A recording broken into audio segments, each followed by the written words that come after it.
Bueno, continuamos con este estudio de Apocalipsis y vamos ahora a Apocalipsis capítulo 4, que nos va a estar hablando del trono, el trono celestial. Posteriormente a que Juan ve el mensaje a las siete iglesias, nos dice que es llevado hacia el trono celestial en Apocalipsis 4.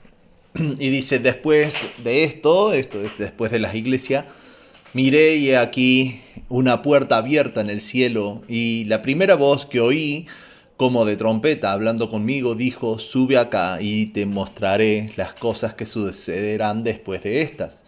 Y al instante yo estaba en el espíritu, y he aquí un trono establecido en el cielo, y en el trono uno sentado. Y lo que va a ver Juan en este momento, acá tenemos una representación, una imagen que representa lo que él estaba viendo. Lo que va a ver Juan en este momento no es algo inventado, es algo que eh, está alineado con el antiguo, lo que se describe en el Antiguo Testamento, ¿no? Los 24 ancianos son las 24 órdenes que David estableció en el templo, los querubines, las bestias que Juan va a ver, ya las había visto Ezequiel en su visión, lo mismo el trono. Esta visión es muy parecida a la que Ezequiel había descrito, ¿no? Entonces, como para tener una referencia, Juan no estaba viendo algo nuevo, sino que esto estaba confirmando a Juan su visión, ¿no? Y dice, y el aspecto del que estaba sentado era semejante a piedra de jaspe y de cornalina, y había alrededor del trono un arco iris, señal del pacto, semejante a en aspecto a la esmeralda. Fíjense que si era semejante a la esmeralda era verde completamente y era con la forma de un arco, ¿no? Obviamente en el griego no habría dicho arco iris, sino que eso es más bien una interpretación, ¿no? La iris hace referencia a una diosa griega, más bien. Juan no debe haber dicho un arco iris, debe haber dicho un arco pensando en el arco del pacto en este, que hizo con Noé. Sí, con Noé. Es lo más probable, ¿no? Y nosotros cuando decimos arco iris, bueno, se nos viene a la mente el que vemos, obviamente, en la naturaleza de múltiples colores. Que pudo haber sido, en el caso de Noé, pudo haber sido eso, como pudo haber sido algo como lo que está viendo Juan, de aspecto de esmeralda, ¿no? Verde. Eh, Pudo haber sido cualquiera de las dos, porque en la Biblia en realidad lo que dice es que Dios hizo en el cielo un arco, pero no te dice que sea realmente el arco iris o no. Uno deduce por la forma, porque cada vez que lo vea sería recordado de que no lo destruiría con lluvia. Entonces, una deducción lógica sería que a lo que se refiere sería el arco iris, porque cada vez que llueve sale el arco iris, o muchas de las veces que llueve y sale el sol, vemos el arco iris, y es un recordatorio de que Dios no destruirá la tierra con lluvia. Pero claro, cuando nosotros vemos que el arco iris es una descomposición de la luz, y se refleja básicamente en 7 colores el arco iris, es un mensaje directo, es una enseñanza directa de que la luz, lámpara es a mis pies tu palabra, ¿no? La luz representa la palabra de Dios. Y acá justamente lo que estamos haciendo con el estudio de los 7000 años, y acá estudiando Apocalipsis en base al número 7, es una descomposición de la luz para poder comprender su totalidad, la totalidad de la palabra de Dios. Entonces fíjense la importancia en este caso del pacto del arco iris, o lo que esto va a representar, ¿no? Porque habla de la totalidad de la palabra del Señor. Ese es el pacto de Dios. El pacto habla de algo completo, de algo perfecto, ¿no? Y que a veces no lo tenemos en cuenta. Y ese es el arco que representa el pacto y lo que estaría viendo Juan en este momento. Dice, y alrededor del trono había 24 tronos, y vi sentado en los tronos a 24 ancianos, vestidos de ropas blancas y con coronas de oro en su cabeza. Esto, David, no digo que Dios respete lo que a David se le ocurrió, no, pero David instauró en el templo, y esto obviamente bajo la guía del Señor, servicios, o sea, servicios, órdenes sacerdotales que iban a tener servicio del templo durante 15 días. El servicio en el templo era bastante laborioso, entonces servían 15 días y descansaban.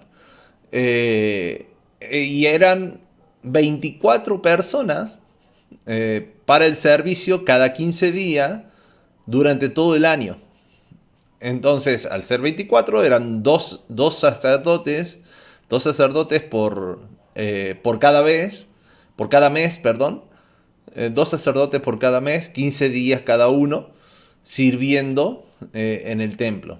Y ahí tenemos las órdenes, las 24 órdenes sacerdotales, o los 24 ancianos que representan a todas las tribus de Israel. Curiosamente, y nada es casualidad en la Biblia, curiosamente estos 24 ancianos son obviamente 2 veces 12, hablando de las dos casas y el plan de salvación del Señor. Fíjense que estábamos hablando de que el arco iris representa justamente el plan completo, la totalidad de la palabra de Dios. Y estamos hablando de las dos casas, casa de Israel, casa de Judá, que al dividirse el reino, Dios utiliza eso para llevar de su salvación a todas las naciones y después traer todas las naciones nuevamente a su reino. Entonces habla del plan completo de salvación del Señor, hablan de la palabra, del compromiso, del pacto, hablan de todo lo que estamos conociendo, de la misericordia y el amor de Dios expresado a las personas y en todo el mundo. Dice, y del trono salían relámpagos, truenos y voces, y eso nos conecta automáticamente con Éxodo, con el momento en que se entrega la Torá, con el momento de Éxodo 20, donde el pueblo escuchaba exactamente esto cuando Dios desciende en el monte Sinaí. Dice que veían relámpagos, truenos y escuchaban las voces. Dice, y delante del trono ardían 7 lámparas de fuego, que es una referencia a la menorá, 7 lámparas de fuego, las cuales son los 7 espíritus de Dios. Y delante del trono había un mar de vidrio semejante al cristal, y junto al trono, alrededor del trono, 4 seres vivientes llenos de ojos delante y detrás. Estas 7 lámparas de fuego, los cuales son los 7 espíritus de Dios, son los que en Isaías 11:2 normalmente la mayoría de los teólogos entienden que se refiere esos 7 espíritus de Dios a este versículo de Isaías 11:2, donde dice, y reposará sobre él el espíritu de Jehová. Ahí tenemos uno. Espíritu de sabiduría, de inteligencia, de consejo, de poder, de conocimiento y de temor de Jehová. 7 espíritus mencionados en Isaías que reposan sobre el Mesías. Reposará sobre el Mesías el espíritu de Jehová, que eso lo vemos, esa era la deidad del Mesías. Sabiduría, inteligencia, consejo, poder, conocimiento y el temor, el respeto, el temor, eso que hace que engrandezca el nombre de Jehová. Y el temor de Jehová. Las 7 características del Mesías. Y que posteriormente vamos a ver cuando se presenta el Cordero, tiene todas estas características, ¿no? Y dice que delante del trono había un mar de vidrio semejante al cristal, y esto nos conecta automáticamente con Éxodo 24:10, donde dice que Dios llama a los 70 ancianos que van a estar de representación de todo el pueblo. Y acá hay un dato curioso. Si iban a representar solamente al pueblo de Israel, ¿por qué tenía que haber 70? Lo mismo cuando Moisés eh, llama y busca, digamos, a estas personas. En realidad Dios le da el número, ¿no? Cuando busca a estas personas que van a ser a las que se les va a impartir el espíritu de Moisés para que ellos aconsejen al pueblo, para que ellos justamente hagan el mismo trabajo de Moisés, Dios le dice, busca a 70 personas sabias, a 70 ancianos. Ahora la pregunta es por qué Dios le pide 70. Lo mismo que acá. Esos 70 eran los que fueron a subir en representación al pueblo, ¿no? ¿Y por qué no le pidió 12, uno por cada tribu, o 24, dos por cada tribu? ¿No es cierto? ¿Por qué 70? Bueno, dentro de la tradición y del entendimiento teológico, se entiende que 70 es el número que representa no solo a Israel, sino a todas las naciones. Esto por el relato en Génesis capítulo 10, donde nos dice, nos da todos los descendientes de Noé por medio de sus hijos, y cuando los contamos, todos esos descendientes suman un total de 70 personas. Y ahí mismo, en el mismo capítulo de Génesis 10, nos dice que de todos estos se pobló toda la tierra. Entonces, la población total de la tierra es representada, por medio de ese versículo, es representada con el número 70. Posteriormente, cuando Israel va a Egipto, Jacob llevando a su familia, Jacob ya llamado Israel, nos dice el relato que eran 70 los de su casa que entraron en Egipto, haciendo también una comparativa profética de que la humanidad entera queda de la misma manera que la casa de Israel, mejor dicho, que la nación de Israel queda esclava, queda en servidumbre en Egipto, la humanidad entera queda en servidumbre también del sistema de Egipto. Posteriormente ese sistema va a ser conocido como Babilonia, no va a trascender en la historia como Egipto, pero sí inicia de la misma manera en que el pueblo de Israel queda en esclavitud con ellos, la humanidad queda en esclavitud con el sistema egipcio que posteriormente adopta Babilonia. Y Babilonia, al ser mucho más comercial que Egipto, llega a ser, digamos, el ejemplo profético de todas estas cosas. Pero Egipto fue el primero de todos esos reinos que va a representar esa esclavitud mundial. Entonces el 70 es muy importante en ese aspecto, ¿no? Y acá nos está diciendo en Éxodo que esas 70 personas, representantes de todo el mundo, subieron delante de Dios una vez aceptado el pacto, una vez aceptado, porque ellos tuvieron que escuchar, de la boca de Moisés todas las leyes de parte de Dios y decir sí, obedeceremos, sí, lo haremos, ¿no? Una vez aceptado, una vez entrado en pacto, esos 70 suben a la montaña en una tipificación de aquel momento donde iremos a su presencia, donde, como describía Pablo, que seríamos arrebatados a su presencia. Una vez que ocurre primero el aceptar y el disponerse a vivir como Él lo ordenó en su ley, ellos suben a la montaña, y en la montaña ocurre esto que dice Éxodo 24. Dice, ya había debajo de sus pies un embaldosado de zafiro, tal cual lo ve Juan acá, semejante al cielo cuando está sereno.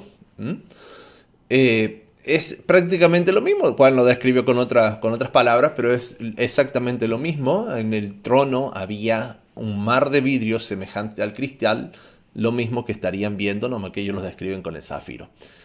Entonces fíjense, ellos subieron hacia la presencia de Dios y fue la misma tipificación de como que hubiesen subido en carne y hueso a la presencia misma de Dios, lo mismo que sube Juan acá, solo que en espíritu. ¿Por qué? Porque en aquel momento ellos vieron una representación, una figuración de esto. Y Juan en el espíritu subió literalmente. Esa es la única diferencia que habría. Pero era exactamente lo mismo. Y los 70, representación de todas las naciones, subieron ahí. ¿Por qué? Porque Dios, recordemos Hechos, en Hechos, cuando Dios envía de su espíritu, el pasaje que Pedro cita sobre ese evento, Joel capítulo 2, dice que Dios derramaría de su espíritu sobre toda carne. Y después Dios se lo tiene que volver a explicar a Pedro, ¿no? Cuando él tiene la visión del lienzo, ve que toda carne era, incluso aquellos que eran animales impuros, ¿no? A todos había santificado. Y esos animales impuros no se referían literalmente a animales, sino a los gentiles, a las personas que no estaban en pacto. Dios les derramó de su espíritu y los perdonó y los volvió, les dio la oportunidad de entrar en pacto con Él. Y ahí es cuando se incluye a los 70. Ya vamos a ver más adelante, cuando vayamos estudiando las trompetas, que de todas las naciones vendrán a adorar al Señor. Y lo dice el mismo Apocalipsis. Ahí es donde esos 70 se hace mucho más evidente. Y estos querubines que ve el apóstol Juan, que estaban delante del trono, de estos 4 seres vivientes, que dice que estaban llenos de ojos delante y detrás, hace referencia a Ezequiel. Ezequiel 10:1 dice: miré y aquí en la expansión que había sobre la cabeza de los querubines como una piedra de zafiro que parecía como semejanza. Bueno, ahí lo leí mal, está el otro versículo. Esto era para expansión del zafiro. Dice: como semejanza de un trono que se mostró sobre ellos. Lo mismo, los querubines estando en el trono. Y en Ezequiel 1:26 dice: y sobre la expansión que había sobre su cabeza se veía la figura de un trono que parecía de piedra de zafiro, y sobre la figura del trono había una semejanza que parecía de hombre sentado sobre él, y vi la apariencia de bronce refulgente como apariencia de fuego dentro de ella y en derredor, desde el aspecto de los lomos para arriba y desde los lomos para abajo, vi que parecía como fuego y que tenía resplandor alrededor, como parece el arco iris que está en las nubes el día que llueve, así está el parecer del resplandor alrededor. Esa fue la visión de la semejanza de la gloria de Jehová. Cuando yo la vi, me postré sobre mi rostro y oí la voz de uno que hablaba. Bien, pensaba que había puesto la de Ezequiel, donde describe los ángeles, que los describe tal cual como los ve Juan acá. Pensé que lo había puesto. Pero bueno, ahí en esos capítulos está la descripción de estos seres vivientes y los ve igual que lo que ve Juan. Pero básicamente, para que ustedes vean también acá en lo de los querubines que ve Ezequiel, también ve exactamente lo mismo que está viendo Juan. Y fíjense, un dato muy curioso, es que Ezequiel cuando ve al que está sentado en el trono, dice que tenía apariencia como de hombre, el Hijo del Hombre, ¿no? Jesús. Y dice que tenía apariencia como de bronce refulgente, lo que que habíamos leído en Apocalipsis 1, la presentación de Jesús adelante de Juan. O sea, Jesús es Dios, solo que en el momento en que Él vino y estuvo con sus discípulos, era Dios, pero se había despojado de ser Dios. Se despojó de su divinidad, se despojó de su autoridad, se despojó de todo para venir en apariencia de hombre, ¿no? Esa era la única diferencia. No era otra persona, no era la segunda parte de la divinidad ni nada por el estilo. Era Dios mismo, solo que viniendo como hombre y no como rey, no como Dios. Por esa razón es que Jesús decía, el que me ha visto a mí, ha visto al Padre. O como Pablo decía, ¿no? Él es la imagen viva del Dios, él es la imagen visible del Dios invisible. Eh, es como ustedes mirándose un espejo, ¿no? Ustedes son ustedes y la imagen es el espejo. No dejas de ser vos, solo que están viendo una imagen. Y acá están viendo la gloria completa, lo están viendo a él sin el espejo, ¿no? Esa sería la diferencia. Y el mismo Pablo utiliza esa analogía, aunque la utiliza para la Torá.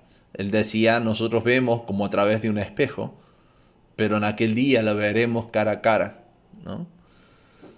Entonces, miremos la importancia de la visión de Juan. Y vamos viendo también al mismo tiempo cómo es que se va armando la estructura del libro de Apocalipsis, ¿no? Porque teníamos, primero Juan ve en Apocalipsis 1 una imagen que le da la introducción a todo el libro. Él ve al Hijo del Hombre y al Anciano de Días como una sola persona. Y después una descripción de los tiempos, de cómo los creyentes, de cómo su iglesia va a responder en distintos tiempos. Luego pasa esto. Luego pasa a este plano donde ve el trono y va a ver todas las características del Mesías sentadas en el trono, y ahora va a ver al Mesías, o va a ver a otra característica del Mesías, entrando en ese trono, ¿no? Que es cuando el Mesías entra como el cordero recién inmolado, ¿no? Y pareciera que es una cosa pisándose con la otra, pero no es así, sino que son símbolos, imágenes descriptivas del proceder de Dios para cumplir toda su palabra, que es lo que inició viendo Juan en el trono. Apocalipsis 4:7 dice, y el primer ser viviente era semejante a un león, el segundo era semejante a un becerro, el tercero tenía rostro como de hombre y el cuarto era semejante a un águila volando. Por esa razón es que no lo puse, ahora me voy dando cuenta, porque este PowerPoint lo hice hace un tiempo, no puse el versículo de Ezequiel antes. Fíjense, Ezequiel 10:14, Ezequiel 1:10 y 10:14 dice, hablando de los querubines, dice, y el aspecto de sus caras era de hombre y cara de león, al lado derecho de los cuatro y cara de buey, y a la izquierda de los cuatro, y asimismo había en los cuatro cara de águila, ¿no? Los cuatro seres vivientes que ve Juan y los cuatro que ve Ezequiel. Ezequiel 10:14 dice, cada uno tenía cuatro caras, la primera era rostro de querubín, la segunda de hombre, la tercera cara de león y la cuarta cara de águila. Fíjense, en la segunda descripción que da Ezequiel, el rostro de querubín es lo que en la primera dijo cara de buey. Y el buey en la mentalidad hebrea representa a Dios, el león representa el reino, ¿no? La cara de hombre representa la humildad de su propósito, ¿no? Y el águila la visión, la profecía, ¿no? Fíjense la importancia de lo que él está viendo. Y parte de lo que hemos estado hablando cuando hicimos el video de el Dios que desmitifica, o la desmitificación de los mitos, esto es lo que inspiró también los mitos. Fíjense exactamente esto. Los querubines eran vistos con cuatro caras. Y el dios Juno también. Hay dioses en la antigüedad que son vistos de esta forma. Hay mucha confusión en el paganismo porque conocían de todas estas historias y las distorsionaron, las malentendieron. Sin embargo, nosotros no tenemos que malentenderlas. Estas son imágenes representativas. No quiere decir que el querubín literalmente sea así. No quiere decir eso. Quiere decir que Dios muestra esta imagen para que nosotros entendamos un mensaje. Son simbólicas, son representativas, ¿no? Y eso es lo que el paganismo no entendió y por mucho tiempo el cristianismo tampoco, ¿no? Los 4 seres vivientes tenían cada uno 6 alas y alrededor, fíjense, ¿por qué 6 alas si estamos estudiando estamos estudiando la línea de tiempo, que son 7 milenios, y el séptimo es donde confluyen los otros 6, porque en el séptimo es el reino de Dios. Durante 6 tiempos o 6 milenios, el hombre hace su voluntad. ¿Por qué creen que esto tiene 6 alas? Porque justamente donde todas esas caras, la cara de becerro, león, de hombre, de águila, es donde van a estar actuando el mensaje completo del Señor, va a estar actuando durante esos 6 milenios para llevarnos al séptimo, para llevarnos justamente al reino del Mesías. Y alrededor y por dentro estaban llenos de ojos y no cesaban día y noche de decir: Santo, Santo, Santo es el Señor Dios Todopoderoso, el que era, el que es y el que ha de venir.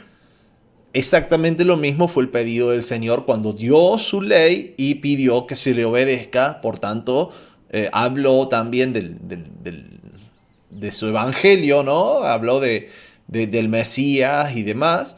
Él dijo: sean santos porque yo soy santo. Jesús mismo también dijo que seamos santos. Pablo repitió: sin santidad nadie verá a Dios. Santo, santo, santo es el Señor Dios Todopoderoso, el que era, es y que ha de venir. Y la misma palabra, bueno, muchos hoy en día se pelean: no, porque el nombre de Dios es así, es asá, es asó.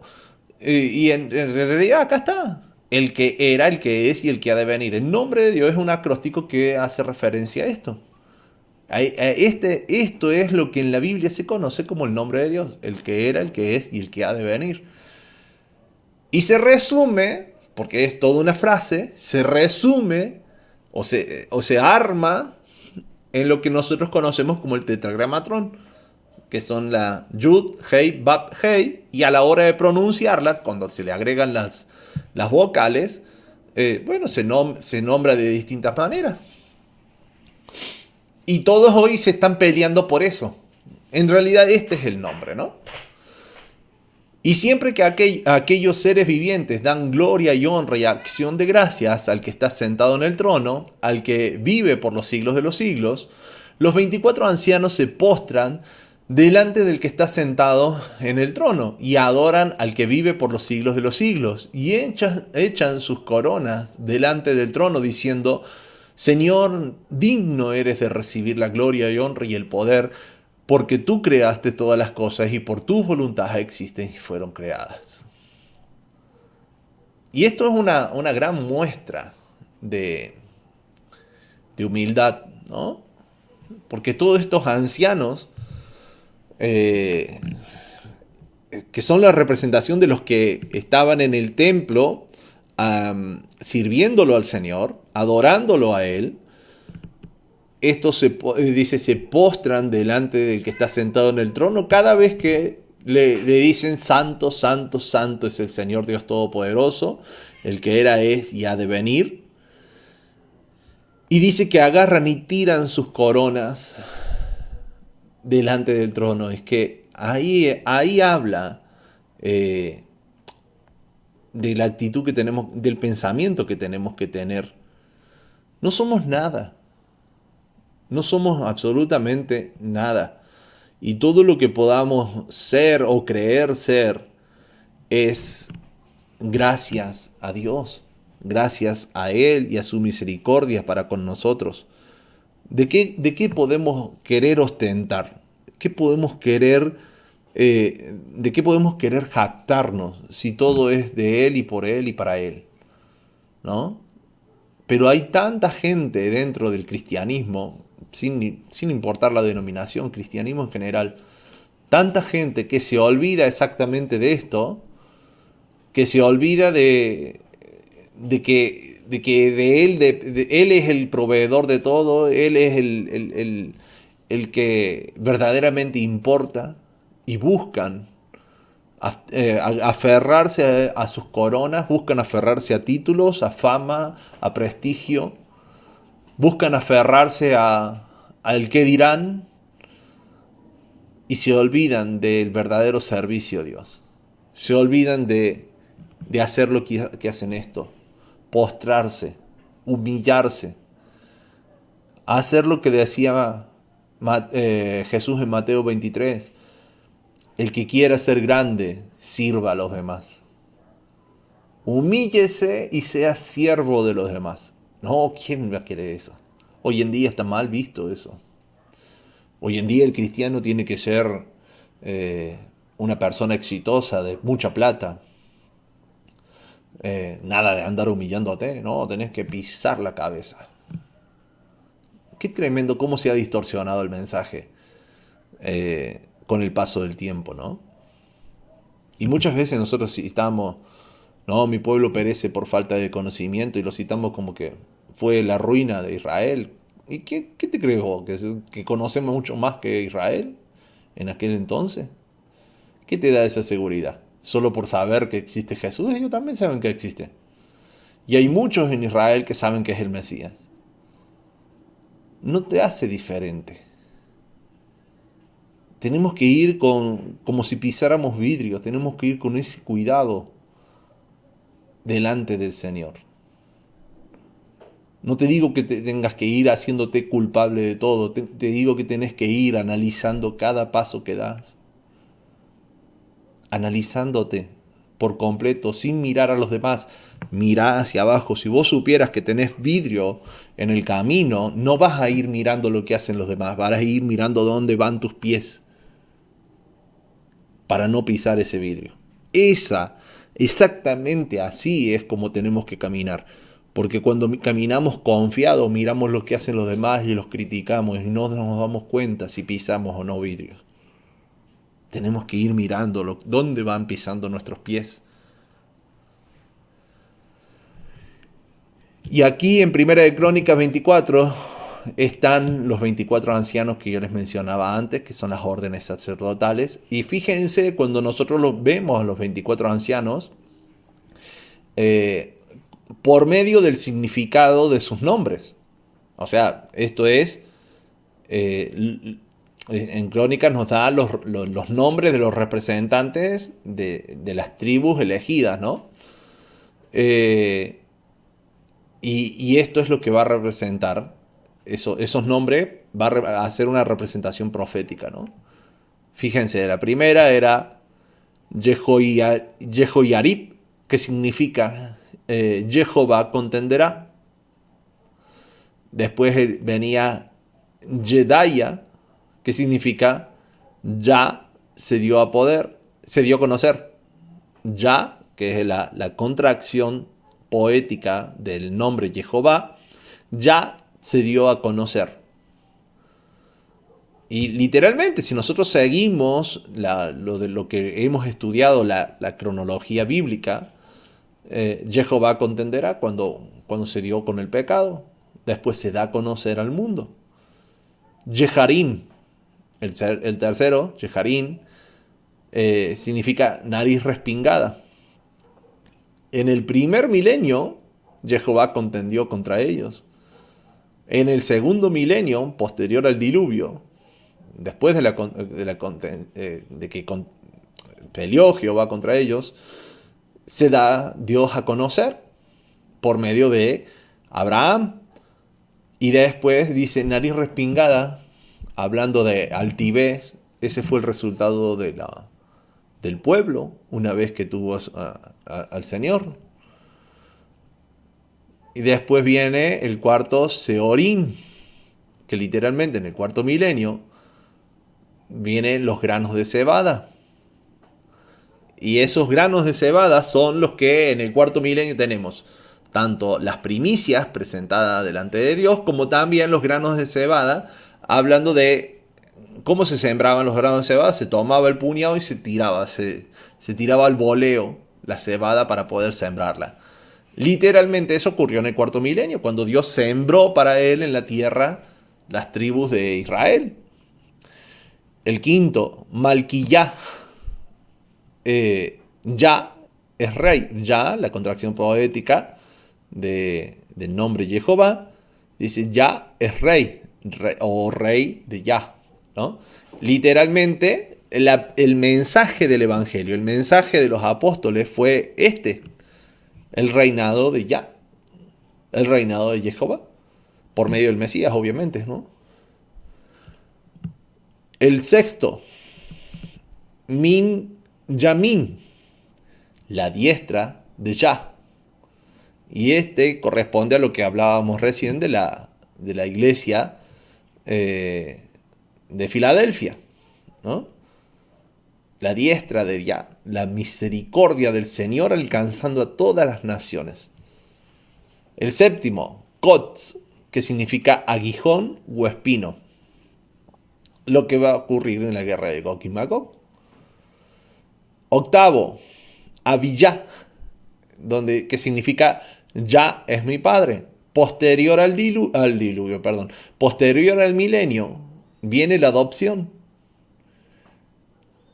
Justamente el momento donde pasamos a cielo nuevo y tierra nueva, o a la eternidad con el Señor, posterior al milenio. Ya es mi padre. Y después es una redundancia de lo mismo, ¿no?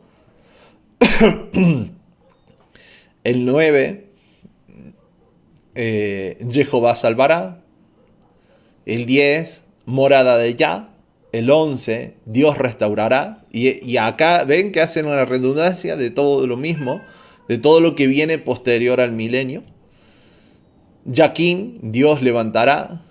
Jupá, tálamo o dosel. La jupá es donde se casa, ¿no? Es el... Es como una... ¿Cómo es que se llaman? Ay, se me fue el nombre. ¿Ah? Un gazebo, ¿sí? Es como un gazebo, pero hecho en aquel momento con hojas, ¿no? Con plantas y hojas. Esa era la jupa, y ahí debajo de esa jupa, fíjense que eso es una costumbre que perdura. Hoy no se practica tanto, pero perdura hasta nuestros días. La práctica de la jupa para poder casarnos, ¿no? Y ahí, después del milenio, es cuando vienen justamente las bodas del Cordero. Yeshebab, asiento del Padre. Bilga, desistir. Inmer, hablador. Gesir, protegido. Pistes, pitzets, dispersar, perdón. Petakya, ya abrirá. Yehezkel, Dios fortalecerá. Hakim, Dios establecerá. Gamul, premiado. Delaya, ya ha liberado. Perdón. Y Matsya es el rescate de Ya. Matsya. Eso mismo, esto de Matsya, es lo que se practica dentro de la tradición judía en el Pesaj, porque se sabe que el Mesías es el rescate de Ya. Entonces todo lo demás es una redundancia, y los primeros 7, 8 habla del plan completo de salvación del Señor. Fíjense por qué razón es que Juan los ve a todos estos ancianos acá adorando, postrándose delante del trono de Dios, diciendo: digno eres de recibir la gloria, honra y el poder, porque tú creaste todas las cosas y por tu voluntad existen y fueron hechas. Amén. Gloria a Dios. Apocalipsis 4, el trono celestial, nos habla justamente de esto, de ese momento del Señor, de ese momento que Dios le muestra a Juan todo, cómo funcionó todo su plan a lo largo de la historia hasta ese momento y posterior también. Juan lo entiende, son todos esos símbolos, los entiende a la perfección.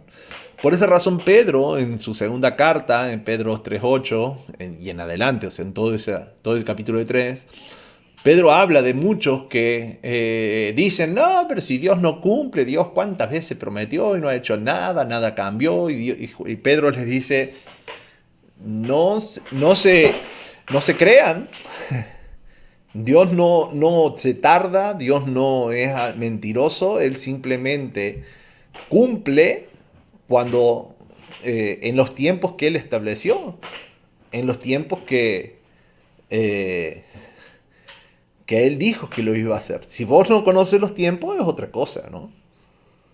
Y acá Juan está viendo por medio de los símbolos, entendiendo los tiempos, entendiendo la obra de parte de Dios. Apocalipsis capítulo 5 nos dice, y vi en la mano derecha del que estaba sentado en el trono un libro escrito por dentro y por fuera, sellado con 7 sellos. Y vi a un ángel fuerte que pregonaba a gran voz diciendo, ¿quién es digno de abrir el libro y desatar sus sellos? Y ninguno, ni en el cielo, ni en la tierra, ni debajo de la tierra, podía abrir el libro, ni aún mirarlo. Y lloraba yo mucho, porque no se había hallado a ninguno digno de abrir el libro, ni de leerlo, ni de mirarlo. ¿Por qué pasa esto? Porque ese libro representa la Torá, representa la ley. Lo que nosotros tenemos, a ver, sobre todo en aquel entonces, un libro que estaba sellado, hablaban, y siempre se usa el tema de los sellos para hablar solamente de la autoridad de aquel que puede venir y romper los sellos, ¿no?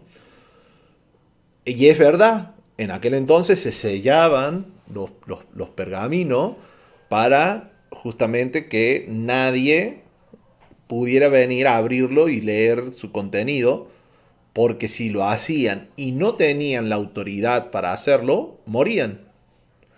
Eran perseguidos y muertos, porque te estabas metiendo en algo que no te corresponde. Entonces solamente aquel que podía, que tenía autoridad, la autoridad suficiente, podía ir y romper el sello y leerlo y darlo a conocer o no, ¿no es cierto? A ese escrito. Y en este caso, al tener 7 sellos, o sea, hablaba de alguien que tenía que tener mucha autoridad. Porque generalmente se le ponía un solo sello, un sello real y ya está. Y dependiendo del sello, o en todo caso ponerle 2 sellos, era a quién iba dirigido, a qué autoridad iba dirigida, ¿no? Entonces, claro, cuando Juan ve esto, una de las cosas que se entiende y que lo va a reflejar el texto es que tenía que venir alguien con cierta cantidad de autoridad para poder abrirlo. Porque ni siquiera lo que estaban en el, este, ahí presentes, ni siquiera los 24 ancianos, nadie tenía la autoridad suficiente para abrirlo, ni leerlo, ni mirarlo. Eh, pero claro, cuando nosotros pensamos en la Torá, que también es un rollo, la Torá antiguamente, y en la época de Juan también, se la conocía por ser un solo rollo que estaba enrollado sobre sí mismo, y no cualquiera iba a acceder a esta. No es que se le negara al pueblo el acceso a la Torá, pero, yo esto ya lo he explicado en muchos otros videos, la Torá funciona como un libro con todos estos sellos. ¿Por qué? Porque lo que nosotros vemos, conocemos y practicamos de la Torá, como por ejemplo el sábado, el no mentir, no matar, no robar, los sacrificios, etcétera, etcétera, todo lo que podamos practicar de la Torá es un velo del verdadero significado. Eso es simplemente lo que la gente ve del rollo que está sellado. Nada más. O sea, está velado, está imposibilitado de conocer el verdadero significado, lo que verdaderamente la Torah va a enseñar, está imposibilitado para todo el mundo. Lo único que van a ver son prácticas culturales, nada más que eso. Pero solamente aquellos que entran en pacto con Dios y reciben la autoridad del Mesías, solo ellos van a entender lo que hay detrás de esas prácticas. Lo triste es que la mayor parte del cristianismo no lo entiende. Eso es lo triste. No ve la conexión y la profundidad en cada cosa. Porque dejaron de practicarlos. No puedo separar una cosa de la otra como han intentado hacerlo. Dejaron de practicarlo. Interesa, por ejemplo, si yo les digo, y esto es algo muy simple lo que les voy a decir, ¿no? No crean que es la totalidad del significado, pero si yo les digo que el sábado representa el séptimo milenio y por tanto representa someterme a la autoridad de aquel que va a reinar en ese milenio, que es el Mesías, eh, si yo les digo eso, entonces cualquiera puede pensar, y de hecho lo han pensado así, bueno, con que yo me someta, con que yo reconozca al Mesías y me someta bajo su voluntad, en obediencia, ya está, ya estoy cumpliendo el sábado, no tengo por qué reunirme el día sábado, ¿no? Puedo reunirme otro día. Y bueno, en la lógica simplista, eso sí funciona, pero ¿qué pasa? Que si yo lo hago de esa forma, ya en la base erré. ¿Por qué? Porque el Mesías tenía por costumbre reunirse los sábados y practicar todo lo que está escrito en la Torah, practicarlo, literalmente practicarlo, todo. Entonces, cuando yo creo que por reconocer al Mesías, no importa si no lo practico, no lo estoy reconociendo. No lo estoy reconociendo. Porque no estoy haciendo las obras que él hizo. ¿Se entiende? Entonces, simplemente estoy adquiriendo conocimiento, pero no estoy interiorizando ese conocimiento. No lo estoy haciendo parte de mi vida ese conocimiento. Y eso es lo triste que sucede dentro del cristianismo. Uno de los ancianos me dijo, no llores. He aquí que el león de la tribu de Judá, la raíz de David, ha vencido para abrir el libro y desatar sus 7 sellos. Obviamente se refiere al Mesías, no hace falta explicarlo mucho, todos sabemos. Dice, y miré y vi en medio del trono y de los 4 seres vivientes y en medio de los ancianos, que estaba en pie un cordero como inmolado y tenía 7 cuernos. Eso habla de gobierno. Los cuernos siempre representaron gobierno. Él gobernando en los 7 milenios de la historia. Y tenía 7 ojos. Eso habla de visión. Por esa razón es que el cuerno pequeño que tenía ojos y boca, ¿no? Es una falsedad, una falsificación de esto. Por esa razón es el espíritu del anticristo representado en la historia, el cuerno pequeño. Y si tenía 7 cuernos, 7 ojos, los 7 ojos que representan la visión, que representan la profecía, dice, los cuales son los 7 espíritus de Dios enviados, y fíjense, enviados por toda la tierra. Y que ya habíamos visto lo que eran los 7 espíritus de Dios, descritos en Isaías. Los cuales son los 7 espíritus de Dios enviados por toda la tierra durante toda la historia. Y vino y tomó el libro de la mano derecha del que estaba sentado en el trono. Y cuando, a ver, vamos a, dice, los cuales son los 7 espíritus de Dios en toda la tierra. Vamos a, acá. Los 7 espíritus. Espíritu de Jehová, que estaba con Adán desde el Edén y todo el primer milenio. Espíritu de sabiduría, dado por medio de de Enoc. Tuvo la sabiduría para saber elegir el buen camino, el arca y todo lo demás que pasó. Espíritu de inteligencia, la época de Abraham. Espíritu de consejo, la época de Salomón. De poder, la época del Mesías. De conocimiento, perdón, de poder, la época de los apóstoles. De consejo, la época del Mesías. De poder, la época de los apóstoles. De conocimiento, la época de Filadelfia. Literalmente, hoy estamos llenos de conocimiento. Literalmente, los apóstoles estuvieron llenos de poder. Literalmente, Yeshua vino a darnos consejo.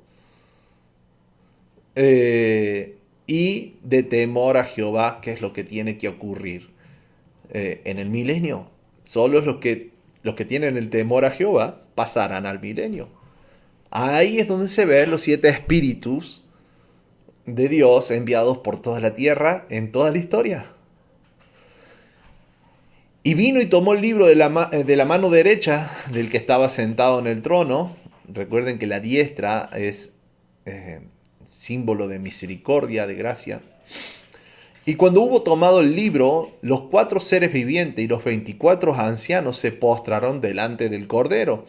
Todos tenían arpas y copas de oro llenas de incienso, que son las oraciones de los santos. Para que ahí tenemos un simbolismo que nos explica por qué en el templo siempre tenían que estar echando incienso, ¿no? Son las oraciones de los santos, eso representa las oraciones del pueblo que todo el tiempo llegan a la presencia del Señor. Y cantaban un nuevo cántico diciendo: digno eres de tomar el libro y de abrir sus sellos, porque tú fuiste inmolado y tu sangre nos ha redimido para Dios. De todo linaje, vieron lo que hablábamos recién del número 70, de todo linaje y lengua y pueblo y nación. Y nos has hecho para nuestro Dios reyes y sacerdotes y reinaremos sobre la tierra. Tenemos que entenderlo desde el punto de vista de la historia de las 2 casas. Cuando estas tribus de Israel fueron dispersas en las naciones y que cuando ellos vuelvan traerían a todas las otras naciones.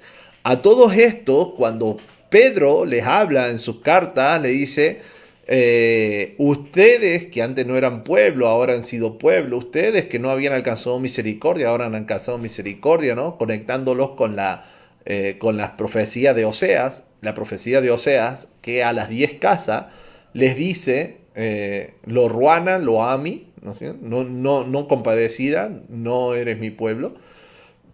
Y que se verían las caras en Jezreel, ¿no?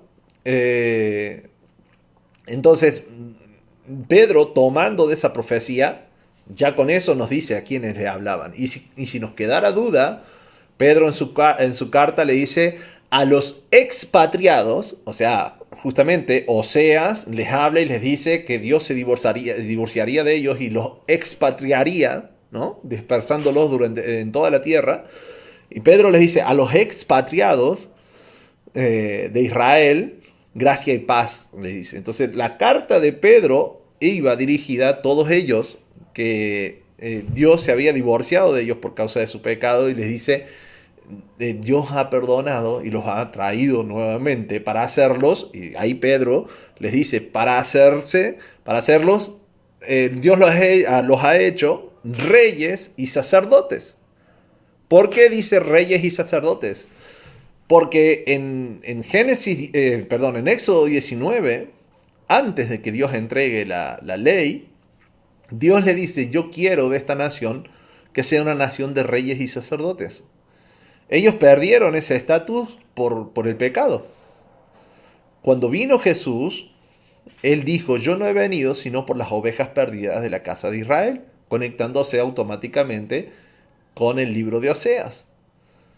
Y esas ovejas perdidas de la casa de Israel perdieron el estatus de ser reyes y sacerdotes.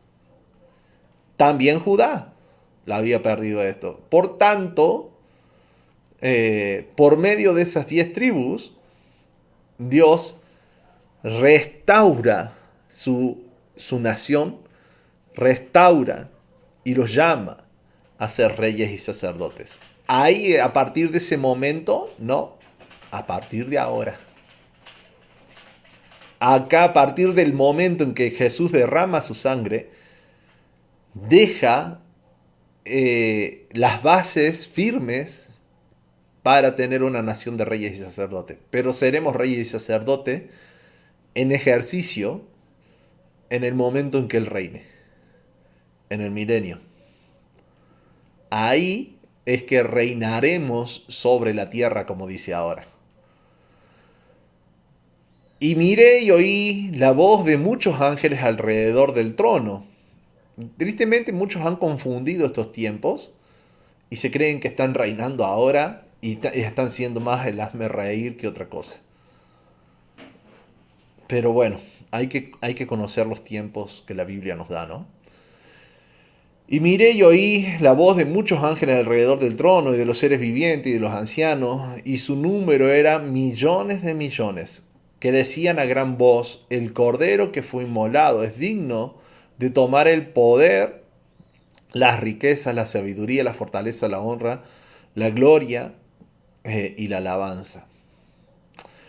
Y acá también es algo que a veces confunde a otra gente, porque dice, oí la voz de muchos ángeles alrededor del trono y de los seres vivientes y los ancianos. Y esos ángeles, porque ya sabemos que los seres vivientes eran 4 y los ancianos eran 24, entonces todos esos ángeles, dice, su número era millones de millones, ¿no? Y claro, esto se confunde porque después tenemos la teología de que Satanás se llevó una tercera parte de los ángeles del cielo y eran, claro, si eran millones de millones, entonces millones se llevó Satanás y se hace un montón de teología ahí, la angelología, la demonología. Y se trata de sacar a ver cuántos era y hacer números y demás. Y básicamente se pierde tiempo. No se está refiriendo a eso.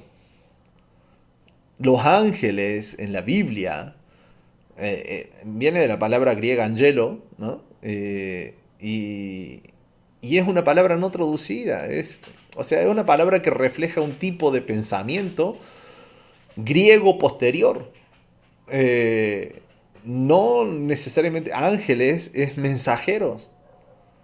Ángeles, la traducción es mensajero. ¿Y cuántos mensajeros hay? Hay millones de mensajeros a lo largo de toda la historia. Esto es un reflejo simbólico de lo que ocurre en toda la historia. Lo mismo que los ancianos fueron un reflejo de la estructura del templo en la adoración a Dios. Y los seres vivientes también, ya vimos que era un reflejo del mensaje de salvación del Señor, ¿no? Entonces, son símbolos. Y todos ellos le decían que el Cordero era digno de tomar el poder, la riqueza, la sabiduría, la fortaleza, la honra, la gloria y la alabanza. A todo lo creado que está en el cielo y sobre la tierra y debajo de la tierra y en el mar y en todas las cosas que en ellos hay, oí decir, que esto es, fíjese que esto es un paralelo exacto de la ley y dónde fue hecha la ley. Al que está sentado en el trono, al Cordero, y al Cordero sea la alabanza, la honra, la gloria y el poder por los siglos de los siglos. Amén. Los 4 seres vivientes decían, amén. Y los 24 ancianos se postraron sobre sus rostros y adoraron al que vive por los siglos de los siglos. Gloria a Dios. Entonces acá Juan ve la consumación de la obra del Cordero, básicamente. Pero ahora va a empezar a explicarnos, el libro de Apocalipsis va a empezar a explicarnos cómo es que se llega a esta consumación. Y esa explicación empieza por el quiebre de cada uno de los sellos, ¿no? Y esto es lo que tenemos que entender de la explicación. La estructura de escritura que tiene en el hebreo es una escritura en quiasmo. Casi todas casi todas sus escrituras poéticas y cada vez que se quiere hacer énfasis en algo se da una estructura de quiasmo. El quiasmo es un tipo de escritura, piénsenlo como si fuese la punta de una flecha, ¿no? Donde ustedes vienen describiendo algo hasta llegar al punto central que quieren destacar y después vuelven a describirlo, pero en sentido inverso, para poder destacar ese punto central. Esa es la estructura quiásmica que tiene Apocalipsis. Y por esa razón no te da todos los 7 de una, sino que hace énfasis, por ejemplo, en este punto, que es la exaltación a Dios, la exaltación al Cordero. ¿Quién es el que provocó? Las 7 iglesias hablan de el gobierno del Cordero en nuestras vidas, ¿no? Hablan del espíritu, de los 7 espíritus del Señor. Ahora los sellos van a hablar de el juicio de Dios. Después las trompetas van a hablar del mensaje del Señor. Y así vamos a ir viendo cada uno, en cada uno el significado que tendrían. Entonces, todas las iglesias dieron un mensaje y se fueron a este centro que era Apocalipsis 4. Y después va a dar el mismo mensaje, solo que en otra capa, los 7 sellos. Y una vez terminados los sellos, vuelve a hacer énfasis en un punto. Después dan las trompetas, vuelve a hacer énfasis en otro punto. Después dan las copas, vuelve a hacer énfasis en otro punto. Y esa es la estructura quiásmica que vamos a ir viendo a lo largo de Apocalipsis. Por esa razón fue escrito de esta manera, pero siempre dando un mismo mensaje, siempre. Por esa razón es que vemos siempre la misma estructura, 7 iglesias, 7 sellos, 7 trompetas, 7 copas, ¿no? Siempre el mismo mensaje. Entonces, una vez dicho esto, empecemos con los sellos. Pero el tema de los sellos lo vamos a ver en el siguiente video. Este no se ha hecho tan largo, llevamos 1 hora más o menos de video. Pero para que no se nos mezcle y para que podamos desarrollarlos sin problema de alargarlo demasiado el video, lo vamos a ver en el siguiente video. Bueno, que Dios los bendiga, mis hermanos, y espero que haya sido de gran bendición todo lo que hemos estado viendo.